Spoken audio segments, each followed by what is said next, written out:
Yes, people were outside Old Trafford. Man United have been knocked out of the Champions League, 2-1 in aggregate against Atletico Madrid, 1-0 on the night. It felt to me like we didn't play too badly, but a little bit naive today, Ryan. Yeah, I don't know, man. We were just not good enough, to be honest. 11 men behind the ball. Whenever we come across a team who puts 11 men behind the ball, in recent years under any manager at United recently, we can't seem to function. When it happens, we don't know. We're always, you know what it is? It's always side-to-side crab football, and if it's not that, it's not forwards, it's backwards. And then it's back to De Gea, then it's back to the wings, then it's side into the middle, and it's just like, fuck me, mate. Just do anything. We don't, you know what we don't do enough of? We don't like cross it into the box. Not from just the wings though, but from the centre to try and actually win the fucking header. And I don't understand that reason. I don't understand the reasoning why, for me personally, McTominay started. I feel like Pogba should have started in that midfield with Bruno and Fred. I thought Fred first half was great. It was like that fucking skill move. You got his passport out? I couldn't believe it. I was like, mate, is that fucking Fredinho over there, mate? It's like, Jesus Christ, what's he doing there?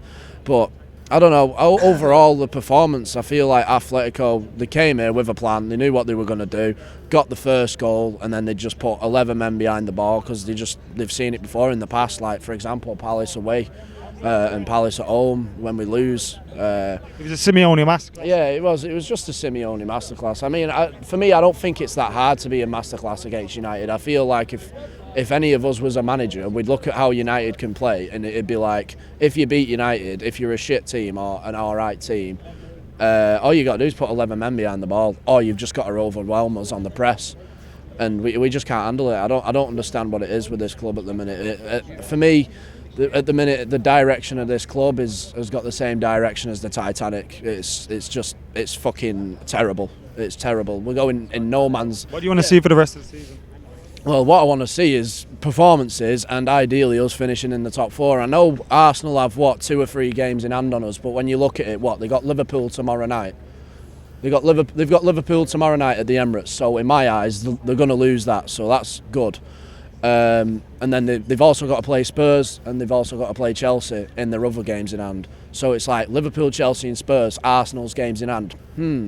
And people are saying, oh, we're fucked, season's over. Mate, look at them 3 games in hand. If Arsenal get, 9 points there, then they obviously deserve top 4, don't they? But I don't see Arsenal getting 9 points. They're not going to beat Liverpool. They might draw against Chelsea at best, and they probably will beat Spurs because Spurs are shit. But Spurs, to be honest, you never know with them. They could turn up on the day like they did against City and beat this. You know what I mean? They could do us a favour. But I don't know. We'll have to just see what. Do you feel season's not over yet? I don't think the season's over, no, because like I said, them 3 games in hand are against top teams who can take points off Arsenal. So for me, the season's still alive. But however, focusing off of Arsenal, we have to keep winning. We can't be getting D's. That's what I mean. We have to keep winning. I know we haven't been winning. Start winning, keep winning, whatever. We can't be getting D's and L's, man. We can't be getting D's and L's. We need to be getting W's, and I don't know if we can be doing that against the smaller teams, because it seems to be like the smaller teams, we struggle against them a lot when we shouldn't be. For sure. Zayan, cheers, Ryan. Ryan feels like the season isn't over yet. How do you feel after that one? I think it's a bit deflating after the game. I think after they scored, I think they just stuck 11 men behind the ball, and I don't think we have an identity under Rangnick. I think that when we get the ball, when there's 11 men behind the ball, we didn't know what to do. You know, I know, Atletico were going to do that. They weren't going to press. They pressed at home because they had the fans on their side, but you knew they were going to defend, but we didn't have a plan for it. We were going forwards, but there's no one making a run in behind, and then when it is, nobody's playing him through, which is why I think Pogba should have started, because he could have been playing Alanga through the lines or Ronaldo through the lines, because if you're going to play against Atletico, you're not going to be able to pass it round them. You're going to have to go over the top or through them, and I don't think we had the plan for that. It's interesting. So you feel like the selection was wrong. How do you feel, a little bit naive today maybe? It showed our lack of experience in this stage of the Champions League. I don't think it's that really. I think that we showed a bit of fight in the first half, first 30 minutes, but then after that we were just flat. I think we didn't have any chances, did we? Maybe the Varane header, but apart from that, Oblak didn't have to do anything. They were comfortable just sitting back behind the ball. We didn't cause them any problems. When other teams, for example, when we played Spurs, we were going at them. We were getting down the wings, going past players. Complete opposite today. How do you feel about that now? Is that our Champions League hopes for next season gone, or do you still think there's a chance at top 4?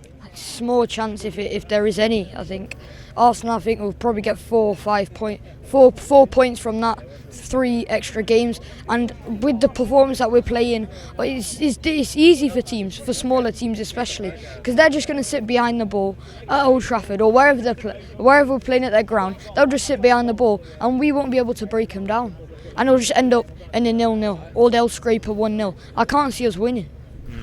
What do you want to see between now and the end of the season from Man United? On and off the pitch, do we need to get this managerial stuff sorted ASAP? Yeah, I think that Ragnick, obviously, he's been brought in. I think it was a sort of quick switch for Ole, because he's going to move up eventually. But I think we need a proper manager in there. But we've had so many top managers, Mourinho, Van Gaal. We've had so many different styles of play, and none of them have worked. We've had possession, sitting behind the ball. And I think there's something worse, it's something above the manager, because we've had so many good managers, some man management, we've had that as well. We've had every single possibility of a manager, and it's not the manager's fault. I think there's things that have got to change. For sure. Cheers, appreciate that, brother. Abdullah, what do you make of that today? I thought it was poor. Like Zayan summed it up pretty well. We needed someone to play through the midfield again. Like Scott McTominay was getting left in acres of space. Like, I think if Matic started that game, he would have ate that up. Like in the first half, the amount of space there, I just see Scott McTominay get the ball just running straight through the middle. But of course, he's not really got that passing execution in the final third. I mean, he battled and stuff, and you know what you're going to get with him is quite combative. But you needed someone to play us through the middle. Same thing like Bruno. I know he had a couple moments in the first half, but since he's come, he's obviously influenced a lot of games. He scored a lot of goals. He's had big moments, but a lot of the time in these games that really matter, I just want him to take the game by the scruff of the neck, you know, the standard saying, and just take control of it at some start. And I feel like he just pushes too high up sometimes, and he doesn't know when to drop. And again, it's a lot of these are structural things, because we talk about every player one by one every week, and it all goes down to the fact that it goes from the top of the club. Zayan summed it up well. There's no manager that's come in that's left a blueprint that's getting played in academy football, and the younger players are picking up on it, and there's a certain style across the whole club that's been picked up on for years. And I feel that's where it's got to change, and you've almost got to take the L now. And next season, if it's Europa League, it's Europa League. Just play the kids in there. Fans will have a decent European run, whatever. But you've got to change things for the long term. You've got Ten Hag's now out in Europe, I think, is it, against Benfica, obviously with Ajax. If it's him, then you've got to get that over the line. You've got to find out what he needs to implement his style. And you've got to Ralph's got to start working on top and just changing things, because it feels like, again, Zayan said it, we've had different managers who keep the ball well, when we've had Van Gaal, where it's a bit dull, and then you've had Mourinho, who's got his records, of course, in the past. He's done it in other leagues, he's done it here as well, and it's just never worked out. So it's more than just a manager, and there's big moments this summer for United to turn things around, players to move on, players to sort of find themselves again under the new management. And man, it's so difficult to change things, because when you bought players in like Harry Maguire, £80 million. What did you make of the reaction to him going off? Do you know what? Like, I don't like when fans get on top of players like that, but it's understandable. Like, I've defended him quite a lot on the channel because I do rate him as a player, but this season it's just been poor. I thought his first season was good. His second season, going into the Europa League final, a lot of the fans were disappointed when he was injured, but I feel like he's another one of those players where if the structure's in place and stuff, we look all right, but there's big question marks, man. Like, just too slow turning with the ball and finding the next pass. You've got to be a lot quicker, especially in Champions League nights like this. When you've got teams that can find their shape quickly, like Atletico Madrid, that ball's got to come out of the defence way quicker. And the same thing with Scott McTominay. When you're driving with the ball in the middle today, that ball, the pass needs to come quick, and it needs to be playing into the Ronaldos, Alangas today.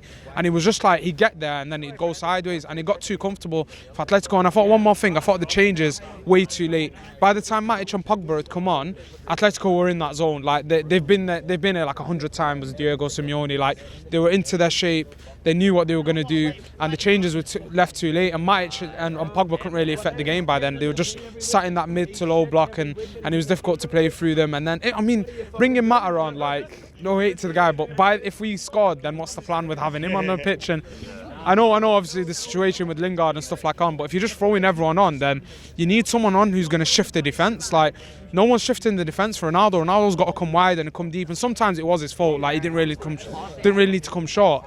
But again, you needed someone to shift the defence, and Rashford's obviously been out of form, but he's never been for a very long time, but he's never ever been a good touchline player in my opinion. He's always better on the inside left, so you're bringing him in that type of form to deliver across. I don't think it was the one, to be honest, but a big job for the next manager, and I think for the rest of the season we've just got to start getting wins on board and getting some togetherness in the team, and something for the next manager to see. Players who are really fighting for their place for the club will show in the next few weeks, and the ones that don't do it in the next few weeks, the rest of the season, they can get gone in the summer. Cheers, Abdullah. Nice one, bro. You feel like our Champions League hopes for next season are gone now? Do you know what? I tell you what, from the start of the night, I was optimistic, I was positive. I thought that this might be our night. Got a good haircut. I've got my outfit sorted, but do you know what? I'm disappointed. I'm massively disappointed. I thought that was going to be the night. Rashford come on. Mate, I was so disappointed looking at him. He was terrible tonight. Every touch he made, it was horrible. It was disgusting. What do you think's happened to him? He's lost his confidence, obviously. But to be honest, I don't think he was ever a big player in the first place. He has definitely lost his confidence, that is for sure, because he's a very skillful player, but the problem is I don't think he's got it anymore. I will be happy if we sold him in the summer, that is the problem. And I feel upset saying that because I like him as a player, but for me, he's got to go. I'm done with him. I'm done. That's the problem. I'm done. See, I'm going to level it out a little bit. I feel like after the last 2 seasons, when you get 40 plus goals in 2 campaigns, that this may just be a dip. But I can see why a lot of people feel that way. It's a big shame for me because he, on his day, is a cracking player. He's a cracking player, but for me, on this form at the moment, he can't attack players like he used to. He goes at a player and he's nervous. You can see him. He's shitting his pants. Every time he sees a player, he's shitting his pants and he can't get past anyone. That is the problem. I don't think that boy can get any confidence at Man United again. I think he needs to go somewhere else where the eyes aren't all on him. At Man United, all the eyes are on him. That's the problem. What do you think for the rest of the season? For Rashford? For us? For us? For me? Not top 4. We're not getting it. Not a chance. Not a chance we're getting top 4. Not a chance, I'm telling you. No. You agree with that? 100%. I'm a really optimistic person, but this team is honestly draining me. I'll come here every week and I say, yeah, we're going to get top 4, but this is not happening, is it? Arsenal are in good form. We're shit, let's be honest, we're shit. A full squad reset, Maguire, I hate to say it, but in the big games, Bruno is our guy, but what's he been doing? Nothing. He's done nothing. Would he fit even Ten Hag? Would he fit Poch? No, because he can't retain the ball at all. He'll do stupid shit, he'll lose the ball. Rashford, it's time to go, Rashford. Yeah, Rashford. Let him go. Maguire, go. Who else? What did you make of the reaction to Maguire's substitution? The biggest cheer during the whole 90 minutes was Maguire against. That says a lot. And that says a lot. Maguire can go. Don't play any more games. I don't care. The season's done anyway. Let him sit on the bench. Let him rot. Let him not even the bench. Get him out. He doesn't deserve anything from us. Maguire can go. I'm done with him. And everyone's talking about Arsenal. Got 3 tough games. We've got Arsenal left. We've got Chelsea left. We've got Liverpool next. Why should we think we'll get top 4? How have they shown? How have they shown us that we can get top 4? It's done. Season's done. I'm finished. Season's done. What do you make of that? I've got a lot to say tonight, but personally, if anyone thinks it's going to be over soon, it ain't going to be over soon. This is a 4 year process. The most important thing, we get Ten Hag. If we don't get Ten Hag, honestly, it could be 5-6 years in the process. Poch is the wrong appointment, I promise you that. They won't give him the time. I guarantee it. They won't give him the time. Ten Hag is the one. If we don't get Ten Hag, we can be in trouble here. I promise you that. Honestly, I like. How quickly do you think we need to get the next managerial appointment made soon? Or Well, obviously we've got the summer to do that, but it's got to be Ten Hag. I promise you that. Ring it upstairs. Ten Hag managing the club. That's perfect. The problem is at the moment it's those bastards upstairs. As soon as we get Ragnick upstairs, we're all lads. I'm telling you, we're all right. Honestly, I promise you that. What do you make of that? I think that's the easiest thing to say. We've had Van Gaal, we've had Mourinho, we've had Raf Rangnick, we've had Ole. It's time to start saying it's the fucking players. Like. The players don't want to play for United. They don't want to be part of United. Pogba doesn't want to be part of United. Rashford's sick of all this shit. Rashford, what the fuck's he doing tonight? Fucking shit. Doing nothing. Every time he comes on a pitch, he loses the fucking ball. Doesn't do nothing. Like. And we're sitting there going, oh no, we need a new manager. We need Tuchel in there. We need fucking Ten Hag in there. It's about time. I said it before, and I've always said it. You can have all these managers in, and you get the same result. It's time to start looking at the players. The players don't want to play for United. They are big egos, big personalities. You're giving them, throwing wages at them, giving all the money in the world. If you keep fucking giving them money, they've no incentive to play but for the money, not for the team. We need a whole reshuffle. It's not about the manager. People say, get Tuchel in there, get Ten Hag in there, or get Poch in there. It's not about that there shit. You have Ole in there, Ralph Rangnick, a student of the game, knows exactly what's going on in football, but he can't even get a hold of the big personalities in that team. They don't want to be there. But the United solution is let's keep giving them money, keep giving them money, keep them giving them money, and they'll stay. And that's the best way to keep them. But they don't want to play for the fucking team. You know what I mean? You have players like Lingard who went to West Ham and did fucking unreal, and he's not playing. He's not playing at all. Like someone who wanted to play for the team. I don't think with any manager there's going to be any changes exactly. until we get new owners up there. That's the problem for me. But people keep saying, listen, United's board is shit, but you can't just keep going like, oh, we're doing shit, so let's just go up. Look on the pitch. Look on the fucking pitch. Look at the pitch. You have Ronaldo, you have Pogba, all these big players that just show up when they want. Ronaldo, fair play to him, he's came here and fucking, people are giving him criticism saying you shouldn't have brought him in, The reason why we're in the Champions League is because of him. The reason why we're in where we are right now in the league is because of him. But Pogba, players like Rashford, Pogba, Fernandes, all those players, we're throwing money at them and they show up when they want to show up. And we're going, it's the manager's fault. It's Rangnick's fault. You know what I mean? Rangnick's coming out every single week, every single interview, describing what's going on at United. And everyone's like, it's the manager. We need to get Ten Hag. We need to get Poch in. We need to get someone in. It's not the manager. Look at the fucking players. We've had world-class managers in there. We have Mourinho. Mourinho's world-class. We've had Van Gaal in there. We've had Ole in there. Ole came in. Look at the fucking success when we went on when Ole came in there. And we're saying that it's the manager's fault. Look at the players. The players play when they want to play. They show up when they want to show up. When they get fed up, they don't want to play. Whatever. But they're still getting paid. They're getting the money anyway. It doesn't matter whether they show up or not. But you look at Man City. You look at Liverpool. Those players want to play for that team. Man City, they don't throw wages at their players. They want to fucking play because they want to play for that team. Liverpool, they want to play for that team. Look at Arsenal. Everyone was laughing at Arsenal at the start of the season. All or nothing. We were all laughing. I can't wait to see all or nothing. All or nothing Arsenal. Look at them now. We were laughing at them at the very start of the season. Look at them now. They're going to finish above us this season. And it's going to be one of the best all or nothings you'll ever seen because they went from fuck all, weren't winning nothing, getting fuck all at all. And look at them now. They're going to finish in the top four, going to get Champions League football. And we're going to be the biggest laughing stock. Thank God it wasn't all or nothing United. Because we already are the laughing stock. But imagine it was all or nothing United.